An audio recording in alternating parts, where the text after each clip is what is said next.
Folks, I'm back with the winning coach, Milford head coach Dan Rigby. Coach Rigby had to do a little coaching tonight. A couple guys out of the lineup, and you had to move the pieces of your puzzle around to move to 7-1 this year. Yeah, that was it was tough, and I told these guys in the locker room that we're going to face a little bit of an uphill battle tonight, and this is where I really want us to be this time of year. Facing a little bit of adversity, and I talked to Coach Parsley earlier today. We were kind of game planning a little bit, and I think some of the guys were questioning my game plan a little bit. I said, "Hey, man, just trust me here, and if it goes wrong, I'll take the blame." And they trusted me, and then they put forth that effort, and we came out victorious. So yeah, it was a lot of guys that stepped up that we don't usually call on. We had some guys banged up in the lineup, a couple kids out of place, and it's team wrestling. That was total team wrestling tonight, so I was happy with that. I asked Rosser when I talked to you before the match. You said the coin toss was important because you saw where they weighed Curry in at 170, and you guys lost the toss. And I asked Robbie what was said, and he said you just came back and said keep your heads in it and do what you got to do.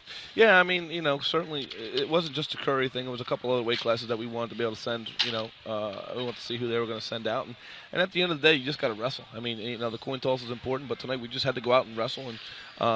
On paper, we had guys getting a decision. They ended up getting a pin. So it kind of takes some of the pressure off the other guys. And, again, just a total team effort. And everybody stayed in it and was positive the whole time. So Gross, Hovington, and Wines come out for you, and they put you in a position where you can freeze Fajardo.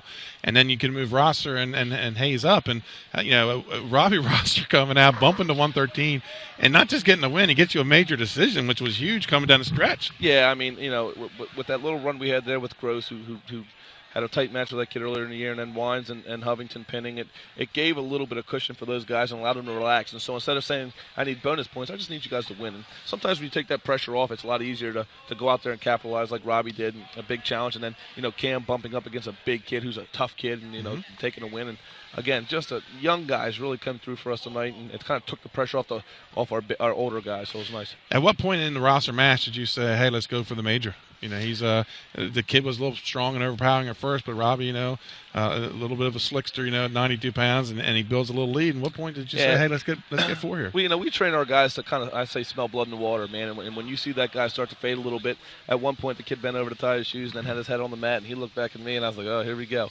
So, I hope our guys can see when a guy is starting to fall apart, and Robbie's just done that match in and match out this year where he just constantly gets on the attack, and every time where I'm like, all I need you to do is win, he always exceeds my expectations, and just an all-around tough kid. Well, Rosser was our wrestler of the night, and a close second was definitely Cameron Hayes. I'm sure he weighed in 108 point something, and he bumps all the way up 2 weight classes against a quality kid in Max Norquist. Yeah, again, those two practice as hard as anybody in the room, and they just go. When the lights are on, they like to shine. I asked them, I said, hey, are you okay with this move? He said, yeah, whatever the team needs. And so that's the kind of kids that both of them are. They were a little bit nervous at first, but once I told them it would all be okay, they just got after it, man. They just got after it. And lastly, Bart Dallas, the guy that had a disappointing end to his season as a sophomore, he seals the deal tonight.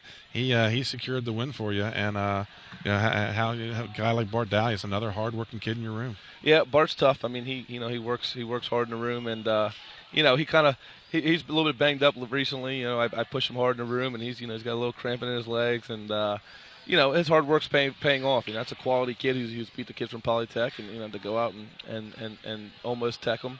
We wanted the tech, and we didn't get it, but a quality win from a guy who works really hard, and that's kind of the February 10th, you're going to get your chance to wrap up another Southern Division title, and then on to the state tournament. We were talking earlier in the match, and this is 3 straight losses for Cape. Probably a hard loss for them tonight because you want to win in February, and you guys are a 6-match winning streak right now. Yeah, and we still have to wrestle Dover and St. Mark's on Monday. It's going to be super tough, and a really tough Delmar team. So we don't, we're peaking right now in our peak week, and we had a really tough practice yesterday. We'll have 2 more hard practices. We'll practice bright and early Saturday morning before the middle school conference championships, and then next week we'll back off a little bit. So hopefully our performance, we're on the incline, and I'm really pleased with where our performance is. I thought we underachieved earlier in the year, but it's all about where you end up, and we're kind of climbing at the right time of year. So hopefully we can keep this momentum going to next week, and then the week following up at Smyrna. You heard him, folks. Coach Dan Rigby. They're peaking. They're 8-1. Big matches coming up.